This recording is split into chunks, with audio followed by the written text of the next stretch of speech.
Hello दोस्तों, स्वागत है हमारे चैनल संध्या साइंस क्लासेस पर। कैसे हैं आप लोग?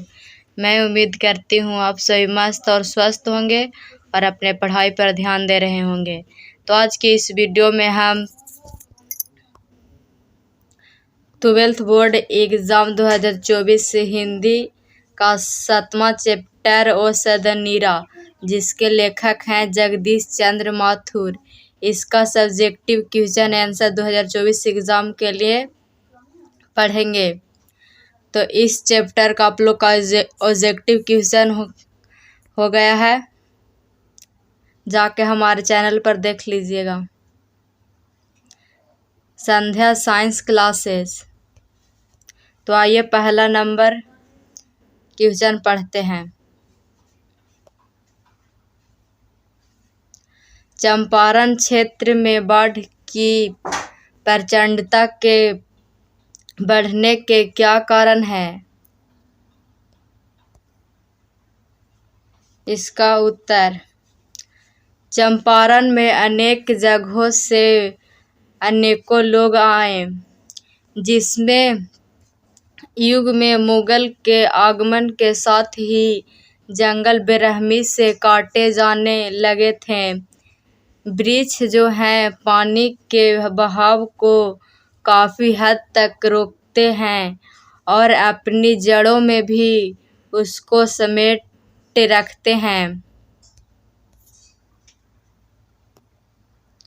लेकिन अब चंपारण में इतने वृक्ष कट चुके हैं कि उस जल को रोकने वाला कोई गगनचुंबी वृक्ष बचा हुआ ही नहीं है।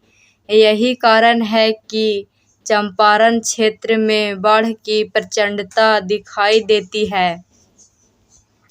अब आप लोग का पहला प्रश्न का क्वेश्चन आंसर हो गया है। अब दूसरा प्रश्न की ओर चलते हैं। धागड़ शब्द का क्या अर्थ है? इसका उत्तर, धागड़ शब्द का अर्थ ओरावे भाषा में भाड़े का मजदूर होता है। धागड़ों को 18वीं शताब्दी के अंत नील की खेती के सिलसिले में लाया गया था।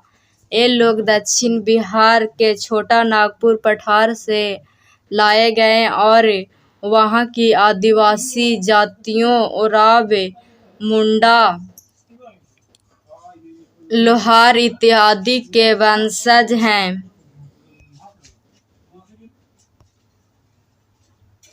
ये लोग आपस में धागड़ मिश्रित ओराव भाषा में बात करते हैं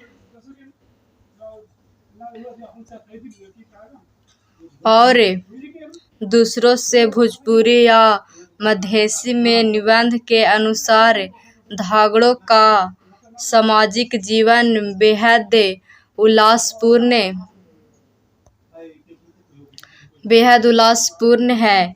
इस जाति के नर नारी संध्या के समय मंद प्रकाश में सामूहिक नृत्यों का आयोजन भी करते हैं।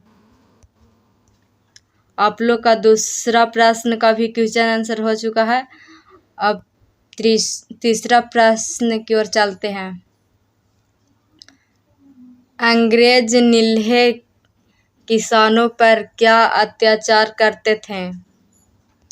इसका उत्तर, अंग्रेज नील्हे किसानों पर बहुत अत्याचार किया करते थे। किसानों से जबरदस्ती नील की खेती कराई जाती थी। हर 20 कट्ठा जमीन में 3 कट्ठा नील की खेती करना हर किसान के लिए लाजमी था, जिसे 3 कट्ठिया प्रणाली कही जाती थी। नील की खेती जिस भूमि में की जाती थी उसकी उर्वरा शक्ति लगभग समाप्त हो जाती थी और भूमि बंजर हो जाती थी। केमिकल रंगों के इजाद होने के बाद तिनकठिया से मुक्ति पाने के लिए किसानों को मोटी रकम में गोरे ठेकेदारों को देना पड़ता था। जिस रास्ते पर साहब की सवारी जाती थी उस पर हिंदुस्तानी अपने जानवर तक नहीं ले जा सकते थे। साहब के यहाँ कुछ भी हो तो सारा खर्चा रैयत को देना पड़ता था। तो आप लोग का तीसरा प्रश्न का भी क्वेश्चन आंसर हो चुका है। अब अगला प्रश्न की ओर बढ़ते हैं। चौथा नंबर प्रश्न का क्वेश्चन आंसर, गंगा पर पुल बनाने में अंग्रेजों ने क्यों दिलचस्पी नहीं ली? इसका उत्तर, संवादों के प्रसार में आधारभूत सुविधाओं को बहुत ही महत्वपूर्ण स्थान है। इन सुविधाओं में परिवहन का साधन अत्यंत ही महत्वपूर्ण है। अंग्रेज किसानों पर बेहद अत्याचार किया करते थे। बागी विचारों के संप्रेषण को फैलाव से बचाने के लिए उन्होंने गंगा पर पुल बनाने में दिलचस्पी नहीं दिखाई। बिना परिवहन के साधन के विचारों संप्रेषण नहीं हो पाता है, वह अस्थानिक रह जाता है जिसे आसानी से दमन किया जा सकता है। गंगा पर पुल बन जाने से अंग्रेजों को डर था कि दक्षिण बिहार के बागी विचार वहां भी न पहुंच जाएं और शेष भाग का सहयोग उन्हें न मिल जाए। यह उनकी सत्ता के लिए बहुत ही खतरनाक था। तो आप लोग का चौथा नंबर प्रश्न का भी क्वेश्चन आंसर हो चुका है। अब आगे चलते हैं पांचवा प्रश्न की ओर। चंपारण में शिक्षा की व्यवस्था के लिए गांधी जी ने क्या किया? इसका उत्तर, चंपारण में शिक्षा की व्यवस्था के लिए गांधी जी ने महत्वपूर्ण काम किए। उनका विचार था कि ग्रामीण बच्चों की शिक्षा की व्यवस्था किए बिना केवल आर्थिक समस्याओं को सुलझाने से काम नहीं चलेगा। इसके लिए उन्होंने 3 गांवों में आश्रम विद्यालय स्थापित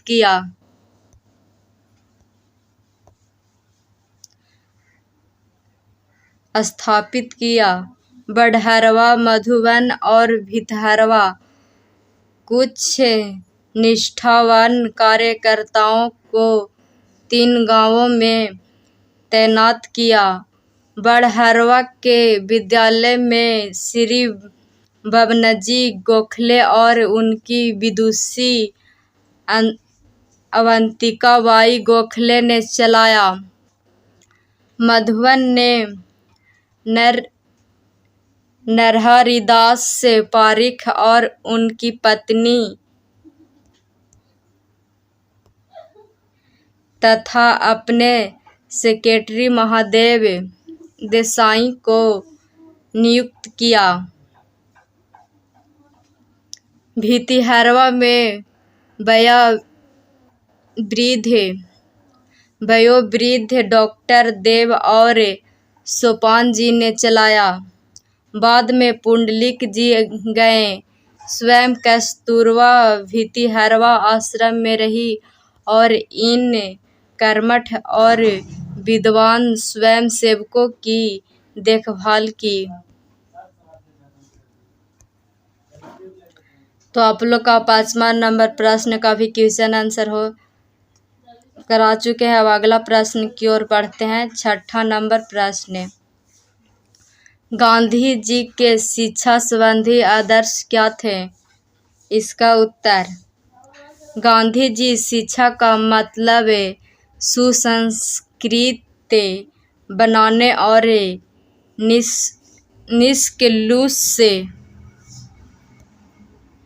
निष्कलुष चरित्र निर्माण समझते थे।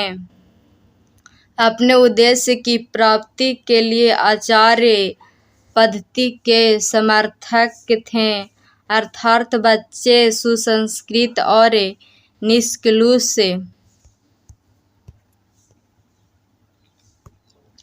चरित्र वाले व्यक्तियों के सानिध्य से ज्ञान प्राप्त करें। अक्षर ज्ञान को वे इस उद्देश्य की प्राप्ति में विधेय मात्र मानते थे। वर्तमान शिक्षा पद्धति को वे खौफनाक और हेय मानते थे, क्योंकि शिक्षा का मतलब है बौद्धिक और चारित्रिक विकास, लेकिन यह पद्धति उसे कुंठित करती है। इस पद्धति में बच्चों को दस्तावेज रटाया जाता है ताकि आगे चलकर वे क्लर्क का काम कर सके। उनका सर्वांगीण विकास से कोई सरोकार नहीं है। तो आप लोग का 6ठा नंबर प्रश्न का भी क्वेश्चन आंसर करा चुके हैं। अब अगला प्रश्न की ओर बढ़ते हैं। 7वां नंबर प्रश्न, पुंडलिक जी कौन थे? इसका उत्तर, पुंडलिक जी को महात्मा गांधी ने भितिहरवा में रहकर बच्चों को पढ़ाने के लिए भेजा था। उन्हें दूसरा कार्य यह सौंपा गया था कि ग्रामवासियों के दिल से भय दूर कर उन्हें ग्रामवासियों के हृदय में नई आशा तथा सुरक्षा का भाव जागृत करना था। वे लगभग 1 साल रह सके। अंग्रेज सरकार ने उन्हें जिले से निलंबित कर दिया, लेकिन फिर भी वह हर 2-3 साल में अपने पुराने स्थान को देखने आ जाते थे। लेखक की मुलाकात संयोग से पुंडलिक जी से भितिहरवा आश्रम में हुई। वह उनके व्यक्तित्व से काफी प्रभावित हुए। तो आप लोग का लास्ट प्रश्न है 8वां नंबर प्रश्न, ओ सदनीरा पाठ का सारांश लिखें। इसका उत्तर, जगदीश चंद्र माथुर ओ सदनीरा सरस्वत निबंध के माध्यम से गंडक नदी को आधार बनाकर उसके किनारे बसे संस्कृति और जीवन की झांकी पेश करते हैं। सर्वप्रथम चंपारण क्षेत्र के प्राकृतिक वातावरण का वर्णन करते हुए उसकी एक अंग का सुंदरता पूर्वक वर्णन करते हैं।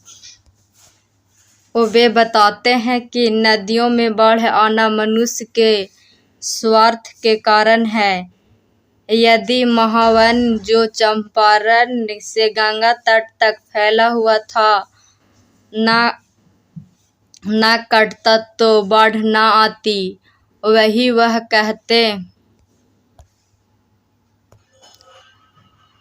कहते हैं कि धर्मार्थ मानव पूजा पाठ केसरी गली सामग्री को गंगा नदी में प्रभावित कर उसे दूषित कर रहा है। जगदीश चंद्र माथुर मध्ययुगीन समाज की सच्चाई भी बताते हैं कि आक्रमण के कारण या अपनी महत्वाकांक्षा के तृप्ति के लिए मुसलमान शासकों ने अंधाधुंध जंगलों की कटाई की। इसी तरह यहाँ अनेक के संस्कृति आए और यही बस गए हैं। अब लोग के इस चैप्टर का सब्जेक्टिव क्वेश्चन कंप्लीट करा चुके हैं। तो आज तक बस इतना ही। तब तक के लिए धन्यवाद। मिलते हैं अगले वीडियो में। अगर हमारी वीडियो पसंद आई हो तो इसे लाइक और इस चैनल पर नए होंगे तो सब्सक्राइब और अपने दोस्तों में शेयर ज़रूर करें। धन्यवाद।